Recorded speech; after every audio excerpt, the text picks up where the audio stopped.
നമസ്കാരം. Media vision വാർത്തകളിലേക്ക് സ്വാഗതം. അനധികൃതമായി മാഹിയിൽ നിന്ന് കടത്തിയ 2300 ലിറ്റർ ഡീസൽ പേരാമ്പ്ര പോലീസ് പിടികൂടി. അനധികൃതമായി കടത്തിയ 2300 ലിറ്റർ ഡീസൽ കടിയങ്ങാട് വെച്ച് പിടികൂടി. മാഹിയിൽ നിന്ന് അനധികൃതമായി ലോറിയിൽ കടത്തിയ ഡീസൽ പോലീസ് പിടികൂടി. ഡ്രൈവർ പന്തിരിക്കര സ്വദേശി നബീൽ അടക്കം 2 പേരെ കസ്റ്റഡിയിലെടുത്തു. കടിയങ്ങാട് പാലം തെക്കേടത്തെ കടവ് റോഡിൽ നിന്നാണ് ലോറി കസ്റ്റഡിയിലെടുത്തത്. റൂറൽ SP D ഫറാഷ് IPSന് ലഭിച്ച രഹസ്യവിവരത്തെ തുടർന്നായിരുന്നു പരിശോധന. ലോറിയിൽ രഹസ്യ ടാങ്കുണ്ടാക്കി മുകളിൽ മത്സ്യപ്പെട്ടി നിരത്തി അതിനു മുകളിൽ താർപ്പായ വിരിച്ചാണ് സുരക്ഷാ മാനദണ്ഡങ്ങളൊന്നുമില്ലാതെ ഡീസൽ കൊണ്ടുവന്നിരുന്നത്. ഏതാനും മാസക്കാലമായി ഇത് തുടർന്നു വന്നതായാണ് പോലീസിന് ലഭിച്ച വിവരം. ഇങ്ങനെ കൊണ്ടുവരുന്ന ഡീസൽ ചില പെട്രോൾ പമ്പിലേക്ക് മാറ്റുകയാണ് ചെയ്യാറുള്ളതെന്ന് പോലീസ് പറഞ്ഞു. ദിവസം 2 തവണ ലോഡ് എത്തിക്കാറുണ്ട്.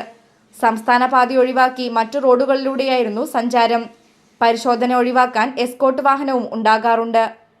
മാഹി മുതൽ പോലീസ് വാഹനത്തെ പിന്തുടർന്നിരുന്നു. Perambra DYSP Augustine, inspector Biju, SIമാരായ TV ദിനേശ് കുമാർ, M രഞ്ജിത്ത്, SP-യുടെ സ്പെഷ്യൽ സ്ക്വാഡ് അംഗങ്ങളായ SI CM സുനിൽകുമാർ, CPOമാരായ PK ശോഭിത്ത്, DB ലിഥിൻ തുടങ്ങിയവർ പരിശോധനയിൽ പങ്കെടുത്തു. News bureau, media vision, Perambra.